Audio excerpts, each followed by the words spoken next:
Hello friends, आपका स्वागत है आपके अपने चैनल द ग्रामर गुरु में। आज हम पढ़ेंगे analysis of simple sentence. Analysis क्या होता है?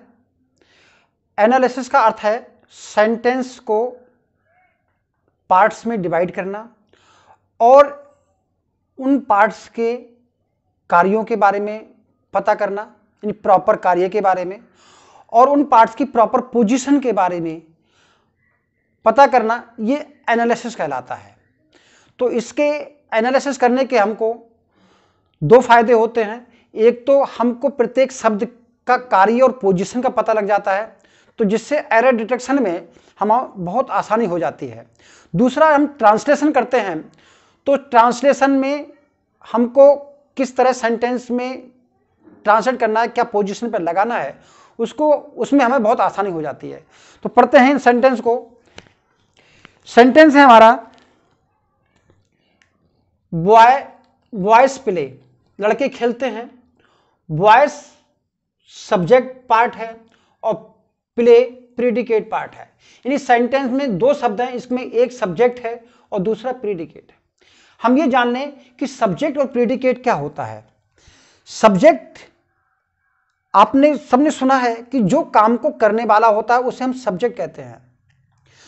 तो पहली बात, काम को करने वाला, यानी कि सेंटेंस में जो एक्शन को करता है, तो एक्शन के करने वाले को हम सब्जेक्ट कहते हैं। दूसरी बात, जरूरी नहीं सेंटेंस में सब्जेक्ट एक्शन करे, ऐसा भी नाउन प्रोनाउन हो सकता है, ऐसा भी शब्द हो सकता है जिसके बारे में चर्चा की जाती है। तो सेंटेंस के बारे में दो बातें आती हैं। पहली बात, जो काम को करने वाला हो या जिसके बारे में चर्चा की जा रही हो, तो उसको हम सब्जेक्ट बोलेंगे। प्रीडिकेट क्या कहते हैं? भाई सब्जेक्ट जब हमको पता लग जाता है, सब्जेक्ट के बारे में जो कुछ भी कहा जाता है, जिसके बारे में जो कुछ भी चर्चा की जाती है, तो वो चर्चा, वो बात, वो सब प्रीडिकेट कहलाती है। तो इसमें बॉयज प्ले, बॉयज जो है सब्जेक्ट का काम कर रहे हैं, वो काम कर रहे हैं और उनका एक्शन है प्ले। अब एक और सेंटेंस देखते हैं। Ram is a good boy. तो यहां पर राम एक्शन नहीं कर रहा है, लेकिन इसके बारे में बताया गया है। तो राम के बारे में बात की गई है कि Ram is a good boy. तो राम सब्जेक्ट है और इसके बारे में जो बताया गया है, इज ए गुड बॉय, ये पार्ट प्रीडिकेट है। तो सेंटेंस हमारा मोटे मोटे दो पार्टों में बटा। सेंटेंस बटा सब्जेक्ट, और पहला पार्ट सब्जेक्ट और दूसरा प्रीडिकेट। यानी सेंटेंस के हमारे दो पार्ट हुए, सब्जेक्ट और प्रीडिकेट। अब हम नॉर्मली सब्जेक्ट में जो काम करता है उसको हम जान लेते हैं। सब्जेक्ट में जो मुख्यतः काम करता है वो शब्द होता है नाउन। सब्जेक्ट में मुख्यतः जो काम करता है वो नाउन है। इस यहां पर बॉयज नाउन है, यहां पर राम नाउन है। तो मुख्यतः जो सब्जेक्ट के रूप में काम करता है किसी भी सेंटेंस में, वो नाउन होता है। और क्या होते हैं? या नाउन का सब्स्टिट्यूट।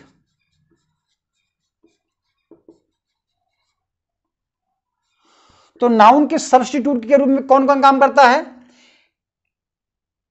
प्रोनाउन। नाउन की जगह प्रोनाउन काम करता है। कभी सब्जेक्ट के स्थान में कभी कभी जिरंड होता है और इन्फिनिटिव काम करते हैं। जैसे कि he is a good boy, यहां पर ही प्रोनाउन है, सब्जेक्ट के रूप में है।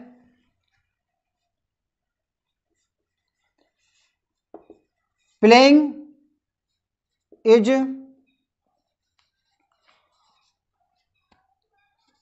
गुड हैबिट,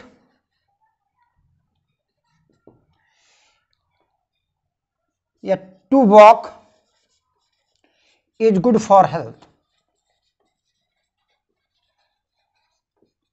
यानी कि इन्फिनेटिव, जीरन, प्रोनाउन और नाउन, ये सब सब्जेक्ट के रूप में काम करते हैं, सब्जेक्ट के स्थान पर काम करते हैं। तो हम इस पार्ट में, इस वीडियो के इस पार्ट में हम केवल सब्जेक्ट के पार्ट के बारे में बात करेंगे। और एक मोटे तौर पर और देख लें, जो हमारा बेसिक स्ट्रक्चर जो होता है सेंटेंस का, वो होता है सब्जेक्ट और वर्ब और ऑब्जेक्ट। ये हमारे सेंटेंस का बेसिक स्ट्रक्चर है, जिसमें इस पार्ट को सब्जेक्ट और वर्ब और उसके अदर पार्ट को हम प्रीडिकेट बोलते हैं। तो हम केवल इसमें सब्जेक्ट पार्ट में केवल नाउन को पढ़ेंगे। तो यहां पर सबको पता होता है कि यहां पर भी नाउन होता है, और इस ऑब्जेक्ट की जगह जो प्रीडिकेट में जो ऑब्जेक्ट होता है, यहां पर भी नाउन होता है। नाउन जहां भी होगा तो वहां उसके बारे में भी बताया जा रहा है या बताया जाएगा, तो वो सब चीज नाउन में आएगी। तो हम केवल सब्जेक्ट पार्ट को अगर पढ़ें तो हम सेंटेंस के थ्रू पढ़ते हैं।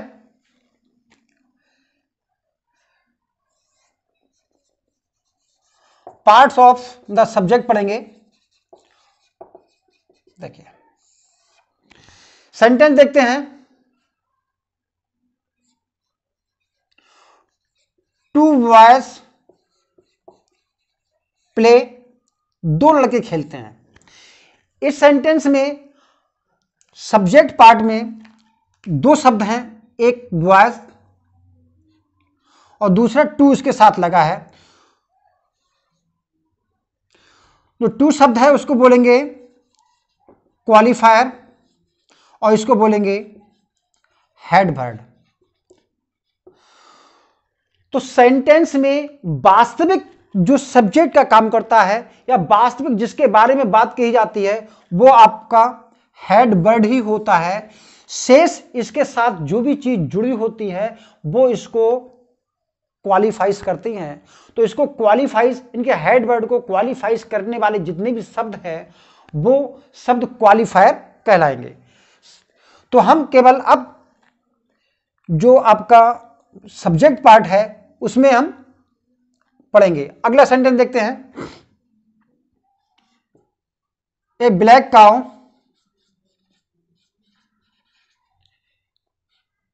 Is here. इसमें 1 2 3 वर्ड्स हैं इस पार्ट में, सब्जेक्ट पार्ट में।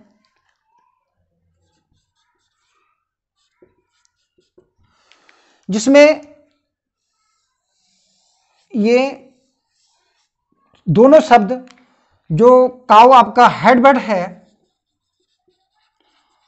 उसकी विशेषता बता रहे हैं। तो ये दोनों शब्द आपके क्वालिफायर हुए। तो इस प्रकार सेंटेंस में हमारा जो सब्जेक्ट पार्ट है उस सब्जेक्ट पार्ट के दो हिस्से हुए। एक पार्ट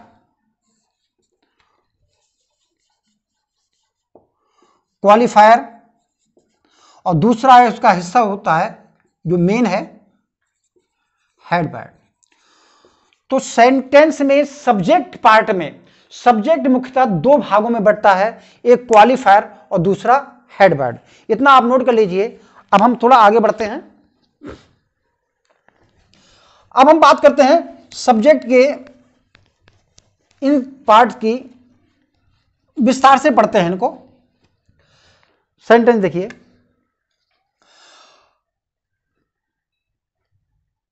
तो हमने देखा कि हम केवल नाउन की ही बात कर रहे हैं।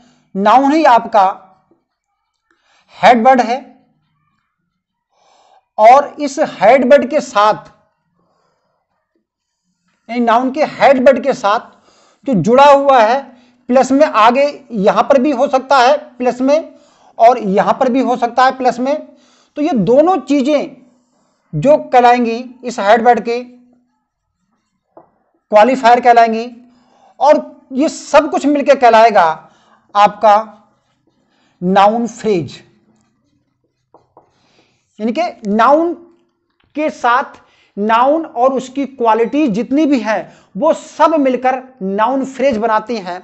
तो अब हम इस नाउन फ्रेज को, यानी कि जो सब्जेक्ट का मेन पार्ट है, नाउन फ्रेज के बारे में बात करते हैं। देखिए, सेंटेंस है,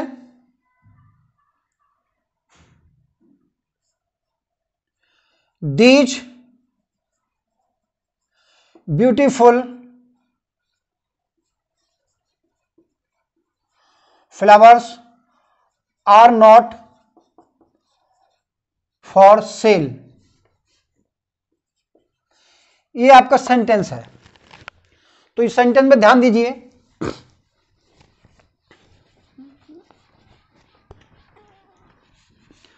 इस सेंटेंस में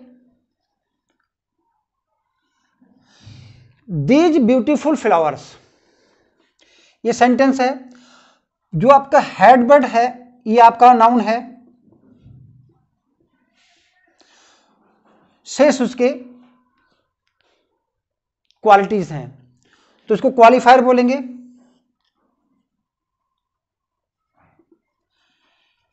इसमें दो शब्द हैं। दीज जो शब्द है इसको बोलते हैं हम डिटरमाइनर, और दूसरा शब्द है इसको बोलते हैं हम adjective.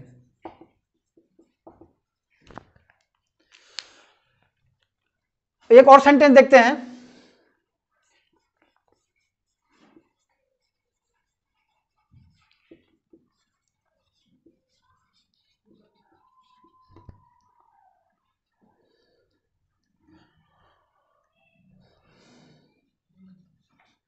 These beautiful flowers of my garden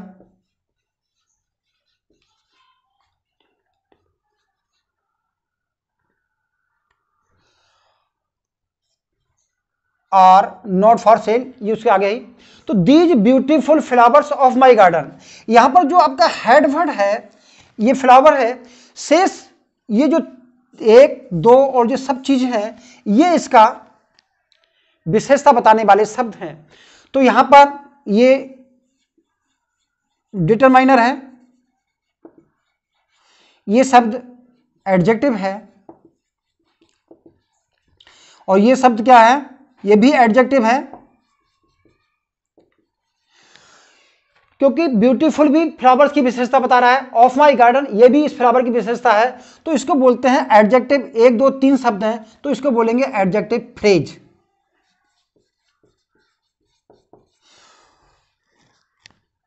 determiner, adjective और एडजेक्टिव फ्रेज, ये सब हेड वर्ड को मॉडिफाइज करते हैं,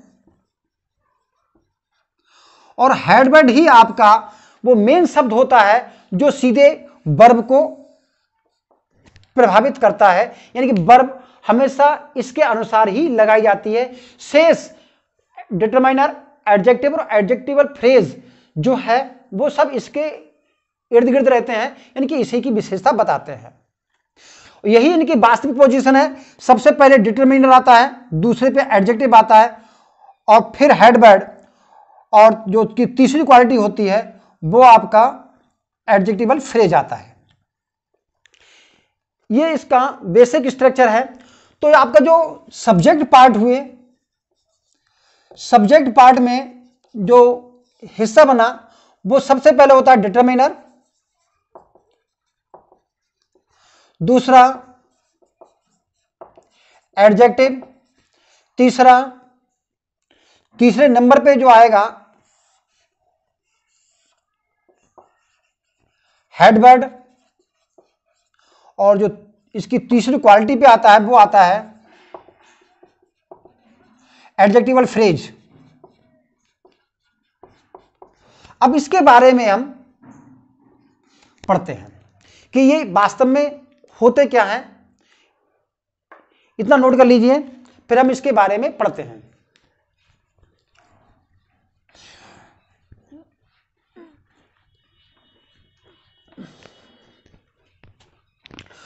जो सबसे पहली पोजीशन रहती है वो होती है आपकी डिटरमाइनर की। क्या होती है ये? निश्चितता बताने वाले शब्द।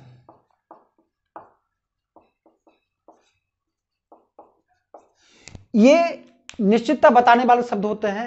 ये नाउन के नंबर को बताते हैं कि नाउन की संख्या क्या है।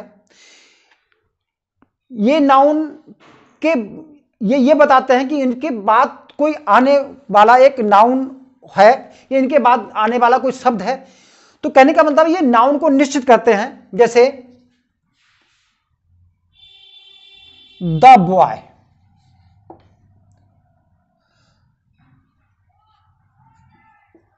सम बॉयज,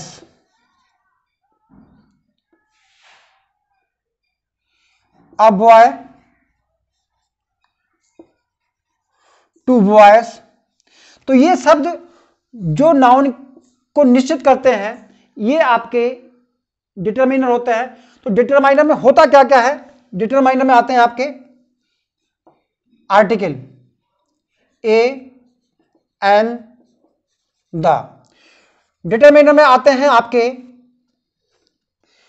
पजेसिव प्रोनाउन, जिसको पजेसिव एडजेक्टिव बोलते हैं।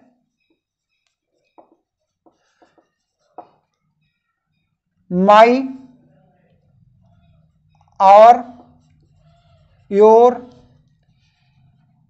हिज, हर, ये वाले। इसमें आते हैं आपके demonstrative pronoun, sorry demonstrative adjective, this, that, these और दोज। डिस्ट्रीब्यूटेड एडजेक्टिव होते हैं ईच, आइदर, नाइदर, एवरी। कुछ नंबर्स होते हैं, कार्डिनल ऑर्डिनल दोनों ही होते हैं। First, second, third. Ordinal number में 1, 2, 3। कुछ और इंडेफिनेट एडजेक्टिव होते हैं ऑल, फ्यू, सम, एनी, मोस्ट, मैनी। ये आपके डिटरमिनर्स होते हैं जो आपके किसी नाउन को डिटरमाइन करते हैं। इनकी पोजीशन सेंटेंस में नाउन के सबसे पहले रहती है। इस सेंटेंस में अगर डिटरमिनर लगेगा तो सबसे पहले डिटरमाइनर ही लगेंगे। दूसरा होता है एडजेक्टिव। एडजेक्टिव क्या होता है? ये होते हैं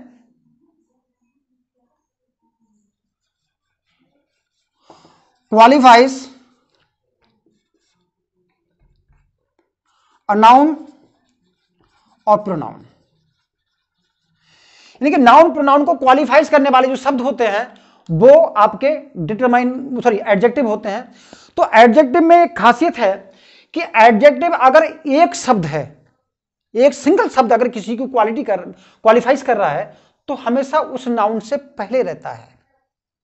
अगर एडजेक्टिव एक से अधिक शब्द यानी कि 2-3 शब्द हैं, यानी कि फ्रेज है, तो उसके बाद रहता है। ये इसमें केवल यही बात है कि एडजेक्टिव नाउन के पहले और नाउन के बाद, तुरंत बाद लिखे जाते हैं। एक सिंगल शब्द बता रहा है तो नाउन से पहले, अगर फ्रेज बता रहा है तो ये नाउन के बाद। तो क्वालिफाइज नाउन और प्रोनाउन, यह एक शब्द है तो हमेशा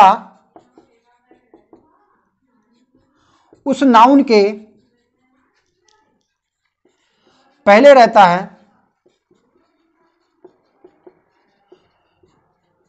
जिसकी विशेषता बताता है।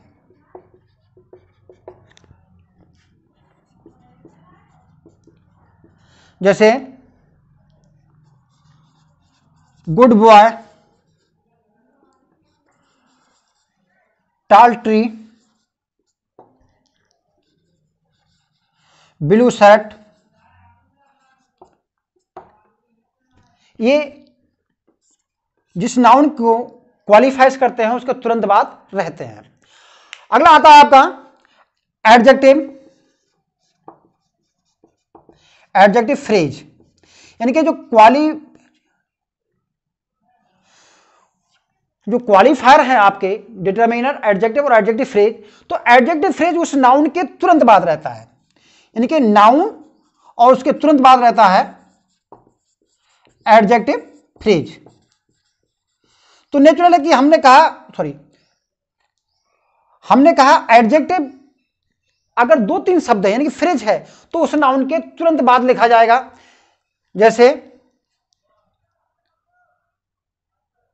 गर्ल इन ब्यूटीफुल ड्रेस, तो ये शब्द नाउन एडजेक्टिव फ्रेज है जो इस गर्ल की विशेषता बता रहा है। तो ये आपके सब्जेक्ट पार्ट में नाउन फ्रेज हुआ, जिसको ये 4 शब्द होते हैं, डिटरमिनर, एडजेक्टिव, फिर यहां के बीच में नाउन होता है, इनके हेडवर्ड होता है, और उसके बाद जो होता है वो उसके एडजेक्टिवल फ्रेज होते हैं। अब इसको सेंटेंस के माध्यम से समझते हैं, फिर यहीं पर हम स्टॉप करेंगे।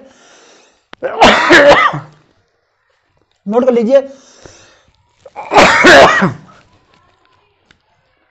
Sorry,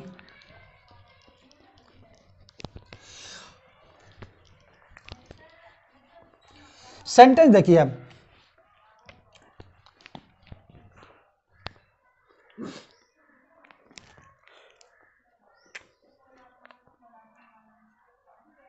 this black cow is mine. हमने यहां पर काउ को हेडवर्ड है जो आपका, इसको दिस ब्लैक से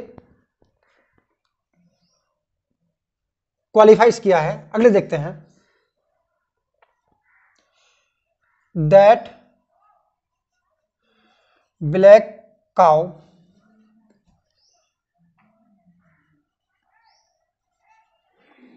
अंडर दैट ट्री। ये यहां पर एडजेक्टिव फ्रेज है, तो एडजेक्टिव फ्रेज आपका स्थिति भी बताने का काम करता है। तो ये आपकी वास्तविक पोजीशन होती है, पहला डिटरमाइनर, दूसरा एडजेक्टिव, तीसरा जो हेडवर्ड होता है, और चौथी स्थिति पे आता है नाउन एडजेक्टिवल फ्रेज। ये आपके सब्जेक्ट पार्ट होते हैं। अब हम आगे बढ़ते हैं। अब हम देखते हैं, क्या हमने अभी कहा कि एडजेक्टिव यदि एक शब्द है तो उसके पहले रहता है, क्या एडजेक्टिव एक से अधिक शब्द भी आते हैं? हाँ, एडजेक्टिव एक से अधिक शब्द होते हैं, लेकिन वो एक ही शब्द कैसे कहलाएगा वो देखते हैं। जैसे हम कहें these beautiful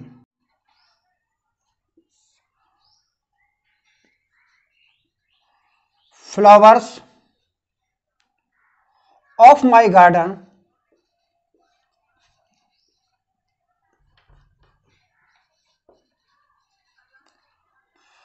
are not for sale. तो यहां पर जो सब्जेक्ट पार्ट में, ये आपके चारों पार्ट हो गए। हम कुछ इस तरह भी कह सकते हैं,